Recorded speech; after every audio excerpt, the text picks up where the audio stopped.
the bad decision-making route. What's funny about this is that so we caught him like on his way into federal prison originally. So in November of 2013, Alex was in the midst of the arbitration that you see at the end, that we portray at the end of the movie in MLB's offices in Manhattan.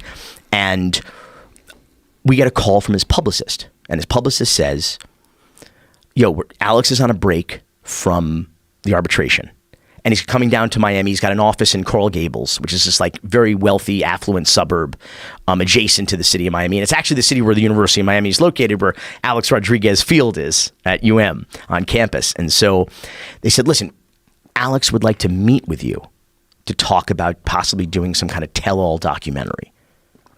Jesus. This is November 2013. So I'm like, yes, please. Yeah. So I figured like, this is a hush-hush meeting. We're going to do this on the down low at his office in Coral Gables. They say, meet us some weekday, high noon at Hillstone Restaurant, which is the power lunch spot in that neighborhood. The most prominent corner in the city.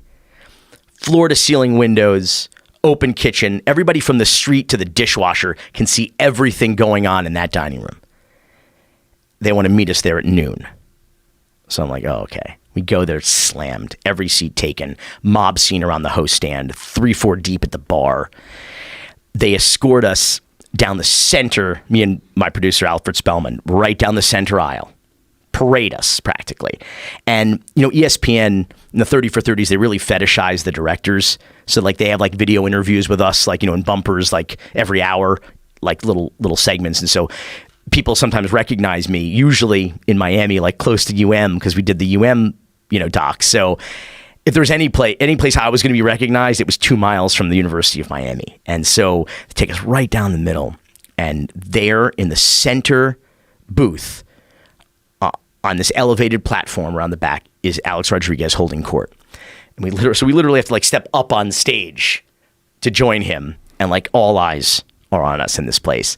And I don't know we kind of get introduced, and I need like an icebreaker. So I'm like, so who's going to call page 6, you or us?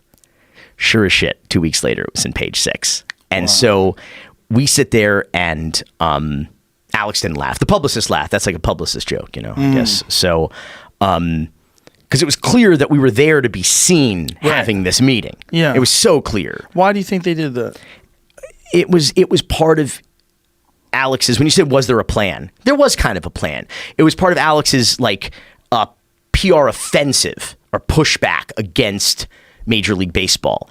And so we sat there with him for almost an hour and a half, and he just lied. He just lied to us the whole time. And I didn't know that. I'm not about everything. I never met Tony Bosch. This is all bull. You look at my records. My performance didn't improve after the time he claims to have been treating me.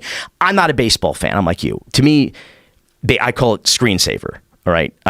But my producing partner, Alfred, is a degenerate baseball fan. He gets like the fucking MLB.com package, has it on his desk, on his iPad all day long during the season. I'm just like, I guess he does that instead of Ambien. It's like less sleep eating with baseball, I guess. I don't know. So he's just like, but he's a huge baseball fan. And when I left, I was like, he made a lot of good points, Alex did. Alfred's like, fucking lied about everything. And I can't blame him. He lied to everybody in those days. I mean, he was desperately trying to salvage his career and his legacy. And he allegedly lied to the DEA in a Queen for a Day meeting. Who the fuck lies in a Queen for a Day meeting other than George Papadopoulos? I mean, the whole point is you're supposed to tell the truth, that they're not gonna fuck with you. But he allegedly did that. So what is a Queen for a Day meeting? So Queen for a Day meeting with the feds, you get a letter for it. They're like, we're investigating. You're a witness in an investigation. We understand you may have participated in some illegality or committed some crimes in the course of this larger investigation. But we're not after you. We just want you to come in, feel comfortable and free to tell the truth to our investigators so that we can pursue our investigation accurately and fairly. And we will not, anything you say will not be held against you, essentially, in a court of law. So you're Queen for a Day, they call it. You get a letter, a Queen for a Day letter. And they actually call it that? They call it Queen for a Day. And so that's the thing the feds have. And so Alex was free to just speak. The only thing you can't do is lie to a federal agent. That is a crime. And that is, in fact, I think what George Papadopoulos was ultimately, he lied in his Queen for a Day meeting. The whole point of a Queen for a Day meeting is to not lie and because you can't get in trouble essentially for any crimes that you admit there about the investigation. So that was the allegations that he actually lied. So I'm a documentarian. People lie to me for a living.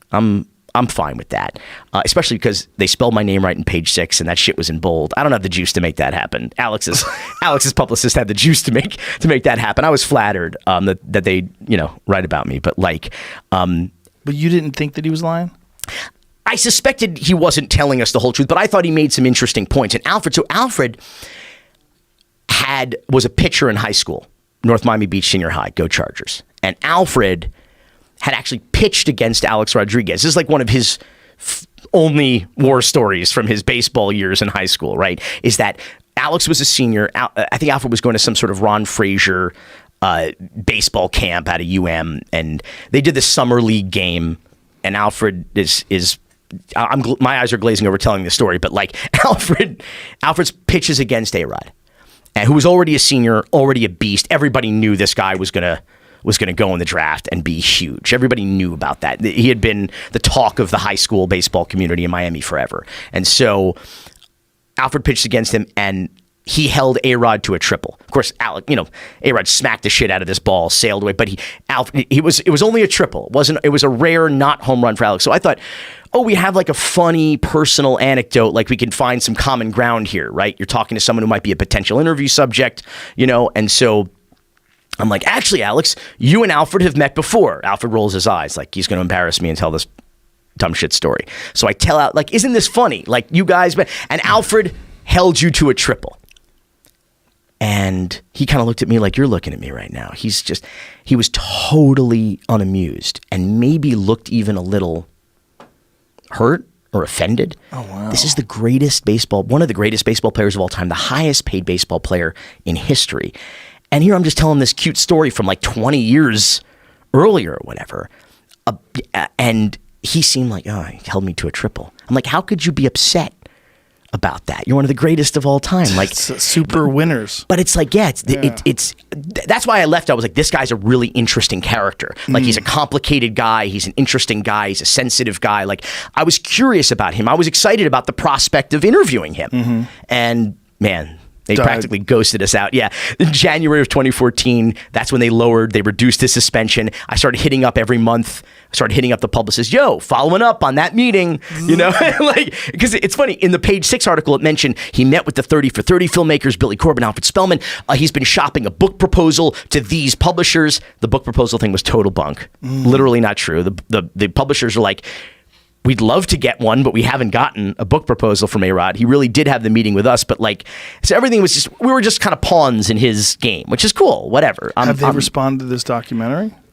Not exactly, but for like 6 or 7 months, I'm emailing with the publicist, and then it was clear that they weren't interested. So, and that became the tactic, by the way. When you said, was there a strategy? The strategy was to shut the fuck up. And just, like you said, like with the president. Big New York Times, big escándalo, expose. And then maybe if we just tomorrow, in this 24-hour news cycle, in this world of just being hammered with bad news, in 240 characters every nanosecond of every day, shit just passes. And they played it just so beautifully and brilliantly.